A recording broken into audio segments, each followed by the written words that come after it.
Hi friends, কি খবৰ? মোৰ নাম বিকাশ কলিতা আৰু আপোনালোকে চাই আছে মোৰ চেনেল দেশী এন্টাৰটেইনমেন্ট। সো আজি ভিডিওটো লৈ বলক নতুন আপডেটটো আহিব আজি মাত্ৰ 2-3 ঘণ্টাহে হৈছে, কাৰণ আপোনালোকৰ যদি নিজৰ যদি ফেসবুক লাইট আছে সো ওপেন কৰি চাওক আৰু আপোনালোকে চাই লওকচোন একেদিন এটা ৰাতি বা ইমান দিনৰ ভিতৰত আজি পপুলাৰ কেনেকে হল।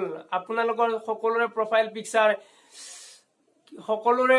পিকচাৰ আপোনাৰ ফটো আছে, মাত্ৰ আপোনাৰ ফটো, নিজৰ ফটো আছে, বেলেগৰ প্ৰফাইল পিকচাৰত ইমান পপুলাৰ হৈ গল আপোনালোক বা মই ইমান পপুলাৰ হৈ গলো। সো ভিডিও কিহৰ বাবে হৈছে কৈ দিও। আজি ফেসবুক লাইটৰ এটা বিশেষ প্ৰব্লেম চলি আছে। প্ৰব্লেমটো হৈছে যে কন্ট্ৰোল কৰিব নোৱাৰা হৈছে, ফেসবুক লাইটে কন্ট্ৰোল কৰিব নোৱাৰা হৈছে, কিবা এটা টেকনলজি প্ৰব্লেম হৈছে।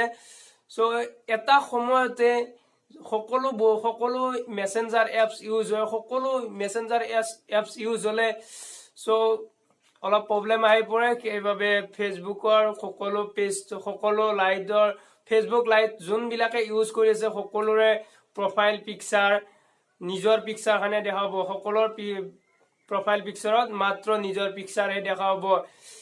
সেইবাবে সো টেনচন কৰিবলৈ কোনো কাৰণ নাই, কাৰণ ফেসবুকে আৰু সেইটো প্ৰব্লেম সলভ কৰিব। আৰু যদি কোনোবাই যদি জানে সেই প্ৰব্লেমটোৰ কথা ফেসবুকক যদি জনায় সো লাখ লাখ টকা ইনকাম কৰিব পাৰিব। সো সেইকাৰণেতো তাৰ বাবে লাগিব কম্পিউটাৰৰ মাষ্টৰ। সো নিশ্চয় ৰাতিৰ ভিতৰত বা কালিৰ ভিতৰত নিউ আপডেট আহিব ফেসবুক লাইটৰ, নহলে নিজে নিজে প্ৰব্লেমটো সলভ হ'ব। সো যদি ভিডিওটো যদি ভাল লাগে লাইক কৰিব, কমেন্ট কৰিব এণ্ড সাবস্ক্ৰাইবটো কৰি দিব। যদি আপোনালোকৰ কনফিউজটো দূৰ কৰিছো বা টেনচনটো যদি দূৰ কৰিছো সো টেনচন ল'ব লগা কোনো কথা নাই, নিজে নিজে ফেসবুক লাইটে এইটো আপডেট দিব, নহলে প্ৰব্লেমটো নিজে নিজে সলভ হৈ যাব। সো